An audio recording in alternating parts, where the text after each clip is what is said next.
കർത്താവിൽ ഏറ്റവും പ്രിയമുള്ളവരെ, അഭിഷേകം മന്ന എന്ന വചന സന്ദേശത്തിലേക്ക് എല്ലാവർക്കും സ്വാഗതം. ഇന്ന് ചിന്തയ്ക്ക് ആധാരമായ വചനം യോഹന്നാന്റെ സുവിശേഷം 4-ാം അധ്യായം 29-ാമത്തെ വചനം. ഞാൻ ചെയ്തിട്ടുള്ളതെല്ലാം എന്നോട് പറഞ്ഞൊരു മനുഷ്യനെ വന്നു കാണുവിൻ, അവൻ ഒരുപക്ഷെ ക്രിസ്തുവായിരിക്കുമോ.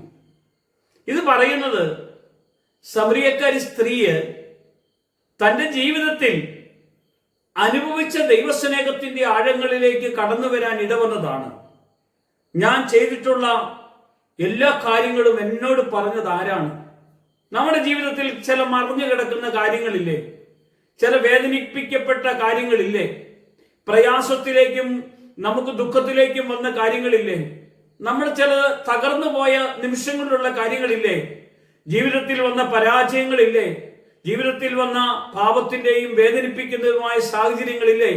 ഇതെല്ലാം അറിയുന്നൊരു കർത്താവ് നമ്മുടെ നടുവിലുണ്ടെന്ന് തിരിച്ചറിയണം. കാരണം ശമരിയാക്കാരി എന്ന സ്ത്രീ യേശുവിന്റെ അടുക്കലേക്ക്, ആ കിണറ്റുംകരയിലേക്ക് കടന്നു ചെന്നപ്പോൾ അവളുടെ ജീവിതത്തെ മുഴുവനും അവക്ക് വേണ്ടി പറഞ്ഞു കൊടുത്ത ഒരു കർത്താവ്. ആ കർത്താവ് എന്റെ ജീവിതത്തിലുള്ള എല്ലാ കാര്യങ്ങളും എന്നോട് പറഞ്ഞവൻ, അവൻ ആരാണ്? യേശു കർത്താവാണ്. നിന്റെ ഹൃദയ രഹസ്യങ്ങൾ അറിയുന്ന ഒരേ ഒരാളേ ഉള്ളൂ, യേശു കർത്താവ്. ഇന്ന് നമ്മുടെ നോട്ടം, നമ്മുടെ സംസാരം, നമ്മുടെ പ്രവൃത്തി, നമ്മുടെ ചിന്ത, നമ്മുടെ ആലോചന എല്ലാം അറിയുന്ന ഒരു കർത്താവിന്റെ സന്നിധിയിലേക്ക് നമ്മുടെ ഹൃദയം, മനസ്സൊന്ന് തുറന്നൊന്ന് പ്രാർത്ഥിക്കാമോ? കാരണം ദാഹത്തോടെ പ്രാർത്ഥിക്കണം, ആഗ്രഹത്തോടെ പ്രാർത്ഥിക്കണം. ഇന്ന് നമ്മൾ അങ്ങനെ പ്രാർത്ഥിക്കുകയാണെങ്കിൽ നമ്മുടെ മധ്യത്തിലേക്ക് കർത്താവിന്റെ വലിയ അത്ഭുത പ്രവൃത്തി ഇറങ്ങി വരുന്നതും അത് അനുഭവിക്കുവാനും നമുക്കിടയാക്കും.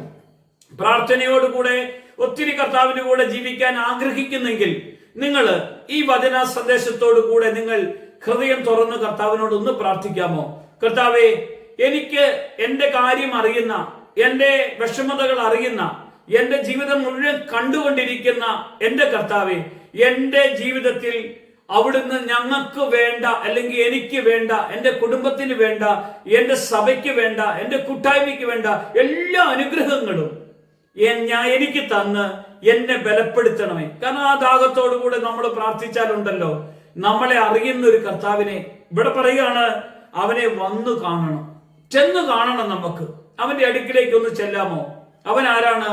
വിശ്വാസത്തിന്റെ നാഥനും പൂർത്തി വരുത്തിയവനുമായ യേശു കർത്താവ്, മറ്റാരുമല്ല. നമ്മുടെ വിശ്വാസത്തെ ഉറപ്പിച്ചു തന്നവനാണ്. നമ്മുടെ പ്രതികൂല സാഹചര്യങ്ങളിൽ നിന്ന് വിട്ട് നമ്മളെ അവന്റെ കൃപയിലേക്ക് കൊണ്ടുവന്ന കർത്താവാണ്. അവൻ നമ്മെ നോക്കിക്കൊള്ളും. പ്രിയമുള്ളവരെ, നമുക്ക് അവനെ നോക്കി ഒന്ന് പ്രാർത്ഥിക്കാമോ? അവനെ നമുക്കൊന്ന് കണ്ട് ആരാധിക്കാമോ? നിങ്ങളുടെ ജീവിതത്തിൽ ഈ സമാധാനം അനുഭവിക്കാൻ കർത്താവ് ഇടയാക്കും. ഈ വചന സന്ദേശം നിങ്ങളുടെ ജീവിതത്തിൽ ഒരു അനുഗ്രഹമായി മാറും. എന്തുകൊണ്ടാണ്? അവനെ കണ്ട് ദാഹത്തോടെ ആരാധിക്കണം, പ്രാർത്ഥിക്കണം. യേശു നിങ്ങളുടെ എല്ലാവരുടെയും ജീവിതത്തിൽ വെളിപ്പെടട്ടെ. യേശുവിന്റെ നാമത്തിൽ തന്നെ, ആമേൻ.